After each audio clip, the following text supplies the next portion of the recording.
So, hey everybody, welcome back. I am Tiffany Carlson, and this is SPINALpedia's Disability Employment Success Stories.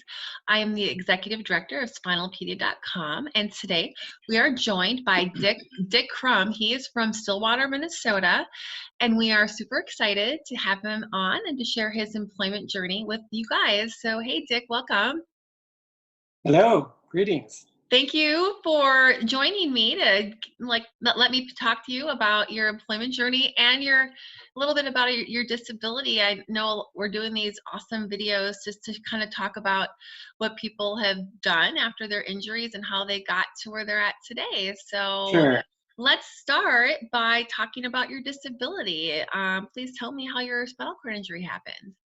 Yeah, I was in a car accident quite a number of years ago now. So I ended up being a T5 paraplegic. So Okay. that's my level. Yeah. Okay. So that was a while ago. And so how old were you when your injury occurred? I was 19. Yep. All right. So that age was, what kind of job did you have at that age? And where were you in life at that time? Yeah. Well, I was in college and I was actually training to um, go back to the farm. I grew up on a farm, and so I was going to farm with Okay. my dad. Okay. And the car accident sort of changed everything, when that Right. happened. So I had to kind of rethink my entire work strategy, for the future going forward. Because after briefly trying to help my dad for a while, I just realized it just wasn't going to work because Yeah. it's such a physically demanding kind of job. So I had to rethink that. Yeah. That's a bummer. So at that point, what did you do? What were like the fields you were thinking about?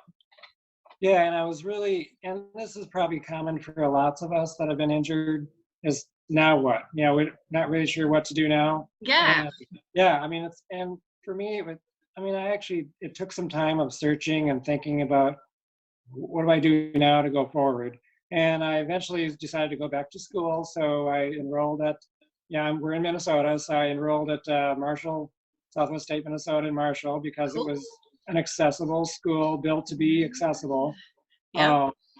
So I went there and started working on a degree. And again, I wasn't sure exactly what I wanted to do. So Yeah. tried one major, wasn't happy with that. Tried another major, wasn't happy with that.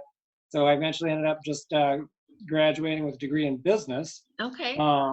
And so graduated from Southwest State then, and with my BS in business. And so then I started job searching, and it took a while for me to find a job, but I eventually got one here in St. Paul. When you were in college, did you Yes. when you were there, did you receive, I mean, some people are always curious to know this, like any state vocational supports? Were you able to use the DVR system at that time, or was it really in place for you? I did use DVR, so they paid for my tuition. Oh, So I still had to pay for books, and I still had to pay for room and board there at the dorm, but tuition, of course, was awesome, and I'm eternally grateful for that system to be in place for me, where I could at least get reimbursed for that. So and yeah, tell us, and that was, you got it all paid for, right? Because it's a state institution, correct? Just so people are curious. correct. State institution, and I had a DVR counselor that I met with every year to just kind of review where I was at, and so he approved then my tuition for the next year if I was saying, hey, I want to go back to college. That's great. So, So okay, so you got your business degree and you kind of yes. came out of the program, out of college with almost no college debt, which right there is great. Right, and of course back then, this was many years ago now, so back then, college was way cheaper than it is now. Yeah. So I didn't have a lot of debt, and I did Nice. have some loans that I took out to pay for room and board. So I did have some student loans that I had to get paid off eventually, but it wasn't Okay. overwhelming like it can be now. So now it's way more challenging. It Yeah. is. Yeah. It's a lot. Yeah, we were back in the day. It was a lot easier, wasn't it? Yeah. So you got your business degree, and so Right. you're out in the real world with a, you're paraplegic, and so you're already. I mean, you say you're dealing with some people that aren't sure if you can even do the Absolutely. job. So what kind of jobs did you apply to?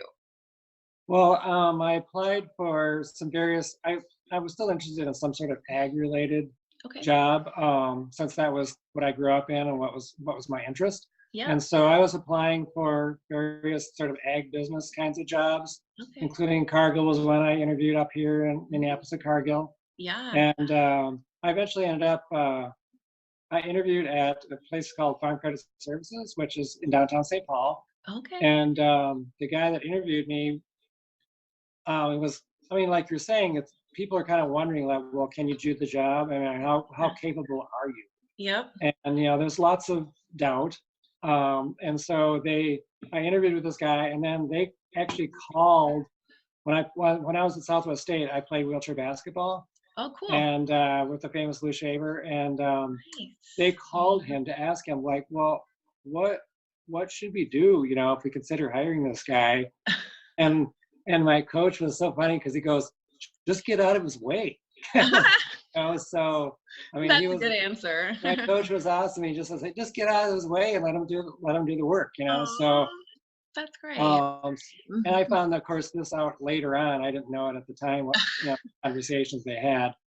That's great. And truth be told, I mean, it took a while for the wheels to turn. So they Okay. didn't offer me a job right away, and actually was a number of months later when they called me out of the blue and said, hey, we've got this job that's up. I remembered you from your interview and from the conversation with your coach. And so they asked me to come up to interview at St. Paul because I was still living at the farm then. Okay. And so I did, and they offered me the job. And so I was Awesome. very thrilled, and I was able to start my career. That's amazing. I mean, that must just be a huge feeling. So how old were you when you got that job? I was 27. So Ooh, that's a good age. So when you received that job, did you need any accommodations at work, and how did you ask for them if you needed anything? yeah, good question. So, and typically, I mean, since I was a para and not a quad, and I'm Mhm. totally impressed with quadriplegics that work because it's such a challenge, just Yep. everyday living. Mhm. But since I was a para, I had my arms, and so really the only thing I needed was a desk that was tall enough where I Right. could get my knees under. Yep. Yep. Everything else worked fine with me, and so all of the jobs that I had over the years, that was my first and usually only ask was a desk that I could get my knees under. And so they were always very accommodating with, yeah, we can do that. Oh, So, so what so was it like when you got that job at 27? What was the position? Obviously it's a desk job. So what were you right, doing? desk job, and all my jobs have been desk jobs over the years here. And it was an administrative assistant. I was working actually in the ag loan department Okay. for a person that had a loan. They had responsibility over a portfolio of loans, and so I was hired Okay. to help them. And Cool. it was a great place to start and a great way to start a career because we don't really have any clue about what they're looking for in the everyday world. So Yeah. yeah, Awesome. So at that point, like I know this is kind of cool. So you're an older, and so how did you kind of work your way up the work ladder, and what took? I mean, I don't have to go into detail, but like kind of right, what positions did you go into have, and what's your position now? right. Well, I started out as I said, this assistant in this loan department, Yep. and this was way back in the Stone Age where there wasn't any computers. Mhm. So we did everything by hand on ledgers and all that. Oh, And wow. yeah, so and then the personal computer came out, and I was totally enthralled and interested in how they worked and what they did. Yeah. And so I started spending a lot of my free time kind of exploring what they did and what I could do with them. And I Mhm. started showing my boss, hey, I could do this on a spreadsheet for you and totally eliminate a bunch of manual labor and all that. Yeah. And he was very impressed and was totally engrossed and enthralled with what I could do with a spreadsheet. And so I started kind of expanding that. And so I sort of made myself invaluable with my computer skills because the technology was so new and nobody knew a thing about it. And so I was an expert. I became an expert just because of the time I spent in my free time That's so learning how cool. they worked and what they did and how I Smart. could apply that to my job and to other people's jobs. So Cool. eventually I ended up in the IT department Okay. because people in IT didn't really know about them either. So my career, eventually morphed into IT and not farm loans. Okay. And so I spent the majority of my career and I'm retired now, a couple of years retired, but All right. and the majority of my career was in IT because that was kind of where my interest was and what my skills ended up being in. Mm-hmm. So, but the key was I spent a lot of my free time at that crucial time of technology figuring it out on my own and figuring out how computers worked and what I could do with them. That's Yeah. pretty cool. That's awesome. So how many years did you work until you retired? So I worked for 35 years, Wow. which was really, I'm so blessed, by being able to work that long Yeah. and just meet a lot of people and, do a lot of work challenges. And IT was something I really liked a lot. So it Yeah. was a place I ended up at where I like to work, what I like to do. So What did you like since you retired? So what did you like most about being employed when you were working? I loved the people contact. I loved working with people and just fixing their problems and making their Mhm. life better because, people are trying to do their job. And a lot of folks don't know anything about technology. They just want to get their job done.